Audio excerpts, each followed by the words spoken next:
BHK flat with 1110 SFT లో ₹1 కోటి మాత్రమే. బాచుపల్లి కెనడి గ్లోబల్ స్కూల్ కి 1 నిమిషం దూరంలో.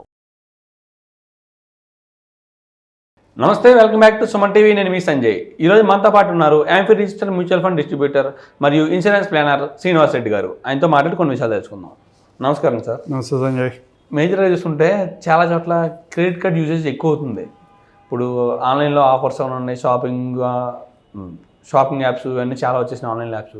అందులో ఎక్కువగా క్రెడిట్ కార్డ్సే ఆఫర్స్ ఉన్నాయి. ఇందువల్ల కానీ క్రెడిట్ కార్డ్ యూసేజ్ బాగా ఎక్కువ పెరుగుతుంది. అవును. ఇప్పుడు దానివల్ల క్రెడిట్ కార్డ్ యూజ్ చేయడం వల్ల అడ్వాంటేజెస్ ఏంటి, డిసడ్వాంటేజెస్ ఏంటి, అసలు క్రెడిట్ కార్డులో ఎన్ని రకాలు ఉన్నాయి, కొద్దిగా మాకు డీటెయిల్గా ఎక్స్ప్లెయిన్ చేస్తారండి. క్రెడిట్ కార్డులు ఒక 3-4 రకాల వరకు పాపులర్ కార్డ్స్ ఉన్నాయి. ఒకటి షాపింగ్ కార్డ్స్ అంటాము, లేకపోతే ఫ్యూయల్ కార్డ్స్ అంటాము, లేకపోతే ట్రావెల్ కార్డ్స్ అంటాం. ఈ 3 రకాల కార్డ్స్ పాపులర్. ఓకే. కాకపోతే క్రెడిట్ కార్డు వాడొద్దా అంటే, మీరు మ్యూచువల్ ఫండ్ ఇన్వెస్టర్ అయితే మీ చుట్టుపక్కల వాళ్ళందరూ కూడా క్రెడిట్ కార్డులు వాడాలి.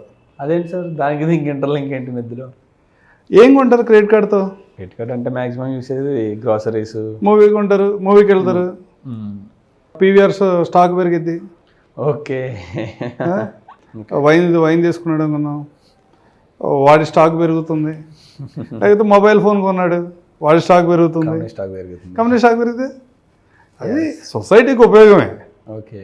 ఇన్ పర్సన్ అతనికి ఉపయోగమే కాదా అంటే ఇట్స్ డిబేటబుల్. నీ దగ్గర 10 లక్షల రూపాయల కార్డు ఉంది, నీకు అర్జెంట్ ఎమర్జెన్సీ ఏదైనా వచ్చింది, హాస్పిటల్ ఎమర్జెన్సీ కావచ్చు, XYZ ఏదైనా పిల్లల ఫీజు కట్టాలి, ఇంకోటి ఇమీడియట్గా నువ్వు ఎవరి దగ్గరికి వెళ్లకుండా ఇమీడియట్గా కార్డ్ స్వైప్ చేసి నువ్వు నీ అవసరాన్ని తీర్చుకోవచ్చు. ఓకే. కొన్ని సందర్భాల్లో అదే కత్తి అవుతుంది. చాలా వీడియోస్లో, ఇమేజ్లో చూస్తాం, వాడు చెట్టు కొమ్మ మీద కూర్చుని ఆ కొమ్మను కట్ చేస్తూ ఉంటాడు రంబంతో కూర్చొని ఉంటాడు. మేజర్ కేసెస్ అన్నీ కూడా ఇలాగే నడుస్తూ ఉంటాయి. అంటే ఇమీడియట్గా నేను పే చేయలేని పరిస్థితిలో ఉంటే ఒక 2% 3% నాకు కట్ చేసుకుని నువ్వు నా బిల్ కట్టు. ఓకే. అట్లా బిజినెస్ రన్ అవుతుంది. అంటే ఏంటి, నువ్వు కార్డు ఓడుతున్నావు, నెక్స్ట్ టైం ఆ కార్డుని ఇమ్మీడియట్గా నువ్వు పే చేయలేకపోతున్నావు. అవును సార్. జనరల్గా మన వాళ్ళు చేసేది ఏంటంటే మినిమం బ్యాలెన్స్ పే చేయటం. మినిమం బ్యాలెన్స్ పే చేస్తే ఏమవుతుంది, నీ అవుట్ స్టాండింగ్ అలాగే ఉంటుంది. మినిమం బ్యాలెన్స్ ఎంత ఉంటుంది, 50-60% ఇంట్రెస్ట్ ఉంటుంది. అది చూసుకోవట్లేదు. అది చూసుకోకుండా మినిమం బ్యాలెన్స్ పే చేస్తారు.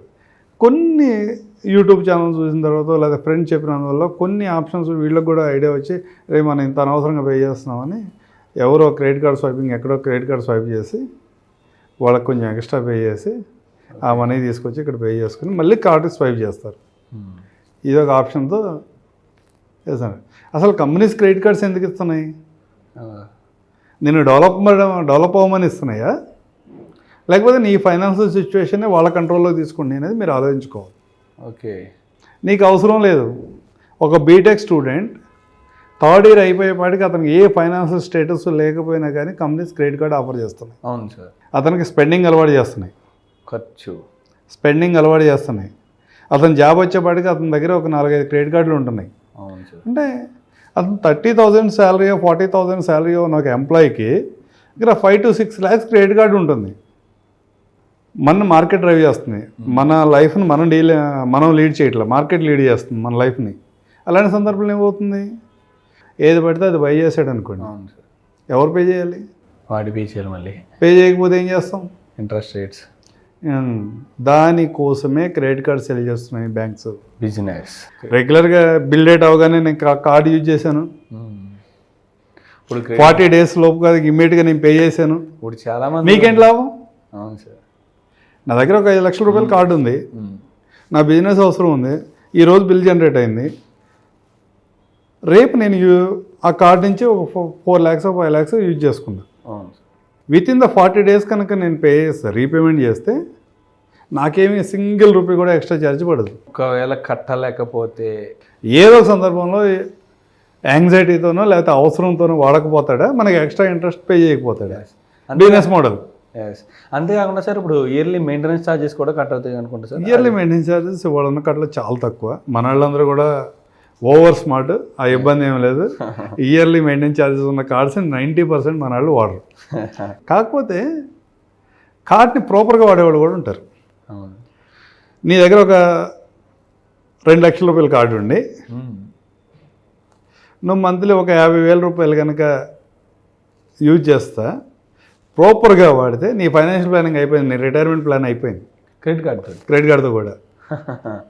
ఎక్స్ అనే పర్సన్ అన్ని క్యాష్తో కొంటున్నాడు, వై అనే పర్సన్ అన్ని క్రెడిట్ కార్డు వాడుతున్నాడు. 40 డేస్లో పే చేస్తున్నాడు. 50,000 రూపీస్ స్కూల్ ఫీజు కట్టాలి, లేదా గ్రాసరీస్ కొనాలి, ఏదో ఉండాలి. ఎక్స్ అనే పర్సన్ అతను క్యాష్తో వాడేశాడు, బై చేసుకున్నాడు, వెళ్ళిపోయాడు, ఏ టెన్షన్ లేదు. వై అనే పర్సన్ ఆ మనీని బ్యాంక్లో ఉంచుకున్నాడు, 40 డేస్ తర్వాత పే చేశాడు. ఓకే, ఏమైంది? లాస్ అయితే ఏం లేదు. లాస్ లేదు. కొంచెం ఎక్స్ట్రా యాక్టివిటీ చేయగలిగితే ఆ 50,000ని మ్యూచువల్ ఫండ్లో లిక్విడ్ ఫండ్స్ అని ఉంటాయి, వితౌట్ రిస్క్ 250 రూపాయల నుంచి 300 రూపాయలు ఎక్స్ట్రా గెయిన్ చేస్తాడు. ఎస్, ఖచ్చితంగా. సేవింగ్ బ్యాంక్లో ఉన్నా కానీ 7% రిటర్న్ ఇస్తున్నాయి. వాటిలో వేసినా కానీ ఆ 50,000 రూపీస్కి 40 డేస్లో ఒక 300 రూపాయలు, 400 రూపాయలు, 250 to 300 రూపీస్ ఇంక్రీజ్ అవుతుంది. సంవత్సరంలో ఎంత పెరుగుతుంది? 2,500 నుంచి 3,000 కదా. ఒక 30 years పిల్లాడు ఎట్లాగే చేసుకుంటూ వెళ్ళాడు. సంవత్సరం మొత్తం మీద 2,500 రూపాయలు ఎర్న్ చేసి ఎక్స్ట్రా సంపాదించాడు అనుకుందాం క్రెడిట్ కార్డు మీద. ఆ 2,500 ఒక 10 సంవత్సరాలు కంటిన్యూగా ఇన్వెస్ట్మెంట్ చేశాడు. తర్వాత ఒక 30 సంవత్సరాలు మర్చిపోయాడు. Only 2,500 per annum, per yearly 2,500 ఒక 10 years ఇన్వెస్ట్ చేశాడు.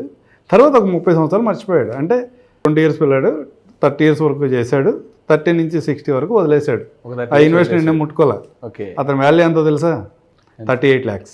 క్రెడిట్ కార్డ్తో కూడా డబ్బులు సంపాదించాను. క్రెడిట్ కార్డ్తో కూడా నీ రిటైర్మెంట్ సెట్ చేసుకోవచ్చు. ఓకే, కానీ ఆ ప్రాసెస్ అనేది ప్రాపర్గా చేయగలిగాలి.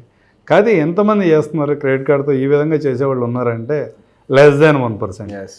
పాజిటివ్ ఉంటుంది, నెగిటివ్ ఉంటుంది. మనం వేరే వాళ్ళ మీద డిపెండ్ అవసరం లేదు, అవసరానికి మాత్రమే ఉండదు. క్రెడిట్ కార్డు బిల్లు పే చేయలేకపోతే సిబిల్ స్కోర్ కూడా ఎఫెక్ట్ అవుతుందని చాలామంది అంటున్నారు.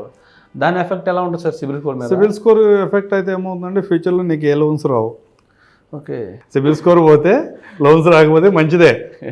నువ్వు రెగ్యులర్గా వాడుతున్నా కానీ నీకు సిబిల్ పోతుంది, రెగ్యులర్గా పే చేస్తున్నా కానీ సిబిల్ మైనస్ అవుతుంది. ఓకే, సపోజ్ నీ దగ్గర ఒక 1,00,000 రూపాయల కార్డు ఉంది, ఎవ్రీ మంత్ 1,00,000 యూజ్ చేస్తున్నావు కడుతున్నావు. నీ లిమిట్ ఏమి అక్కడ బ్యాలెన్స్ ఉంచట్లా. ఏదో కొంచెం క్రాష్ హంగ్రీలో ఉన్నాడు మనిషి, సంథింగ్ రాంగ్ అని సిబిల్ కట్ అవుతూ ఉంటుంది.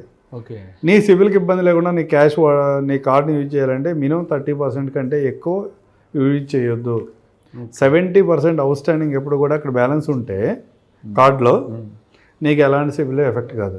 అట్లా కాకుండా 5 lakhs కార్డు ఉంటే 5 lakhs వాడుతున్నావు, 2 lakhs కార్డు ఉంటే 2 lakhs వాడుతున్నావు అంటే సిబిల్ ఎఫెక్ట్. దానికి కూడా ఇంకో మార్గం ఉంది. బిల్ జనరేట్ అయ్యేలోపు కనుక నువ్వు పేమెంట్ చేయగలిగితే, ఓకే, సపోజ్ బిల్ ఇవాళ జనరేట్ అయింది, నెక్స్ట్ డే నువ్వు తీసుకున్నావు, బిల్ జనరేషన్ మధ్యలో బిల్కి నెక్స్ట్ బిల్కి మధ్యలో 30 days గ్యాప్ ఉంటుంది. ఈ 30 daysలో కనుక నువ్వు పేమెంట్ చేస్తే ఈ అమౌంట్ ఏమి సిబిల్ వాడికి రిఫ్లెక్ట్ కాదు. ఓకే, అక్కడ నీకు అలాంటి ఇబ్బంది, మళ్ళీ అక్కడ నీకు సివిల్కి ఎఫెక్ట్ ఏముండదు. నేనేదో ఫైనాన్షియల్ ప్లానింగ్ అయిపోయింది అని చెప్పి క్రెడిట్ కార్డులు వాడటం మొదలు పెడితే మనం చెప్పిన దానికి రివర్స్లో జరిగే అవకాశాలు అయితే చాలా ఎక్కువ ఉంటాయి. చాలామంది క్రెడిట్ కార్డుని కూడా ఒక కలెక్షన్లా చూపించుకుంటున్నారు.